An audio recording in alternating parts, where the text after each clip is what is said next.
السلام علیکم پیارے دوستو، ایک دفعہ کا ذکر ہے ایک قافلہ سفر کر رہا تھا اور دوران سفر ان کا گزر ایک اندھیری سرنگ سے ہو رہا تھا کہ اچانک ان کے پیروں میں کنکریوں کی طرح کچھ چیزیں چبھنے لگیں۔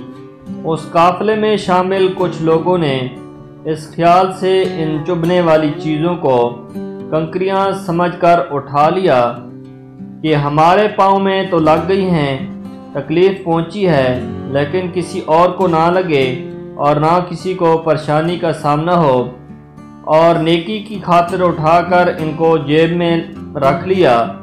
کچھ لوگوں نے زیادہ اٹھا لیں تاکہ زیادہ نیکیاں حاصل کر سکیں، تو کچھ لوگوں نے کم اس قافلے میں اٹھائیں، اور کچھ لوگ ایسے بھی تھے اس قافلے میں کہ انہوں نے بالکل بھی زحمت نہ کی اٹھانے کی۔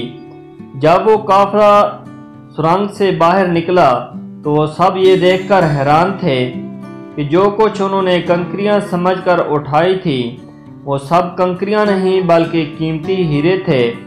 جنہوں نے زیادہ اٹھائے تھے وہ زیادہ مالدار ہو گئے، اور جنہوں نے کم اٹھائے تھے وہ پچھتا رہے تھے کہ زیادہ کیوں نہیں اٹھائے، اور جنہوں نے بالکل نہیں اٹھائیں وہ سر پکڑ کر بیٹھے تھے اور افسوس کر رہے تھے کہ کاش ہم نے بھی کچھ اٹھائی ہوتی۔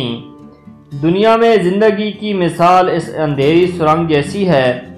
زندگی وہ اندھیری سرنگ ہے، اور نیکیاں ان کنکریوں کی طرح جو بظاہر مشکل تو لگ رہی ہیں، پیروں کو چبھ رہی ہیں، لیکن ان کا اجر بہت بڑا ہے۔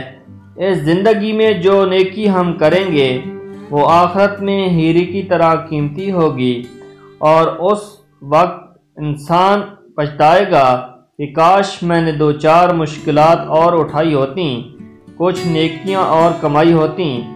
تو پیارے دوستو، اللہ تعالی ہم سب کو نیکیاں کرنے کی توفیق عطا فرمائے۔ پیارے دوستو، کیسی لگی میری آج کی یہ ویڈیو؟ اسی طرح اچھی ویڈیوز دیکھنے کے لیے میرے چینل کو سبسکرائب کر دیں، اور ویڈیو کو زیادہ سے زیادہ لائک اور شیئر کر دیں، تاکہ اسی طرح میں اچھے واقعات آپ دوستوں کے ساتھ شیئر کر سکوں۔ پیارے دوستو، اللہ حافظ، مہربانی، شکریہ۔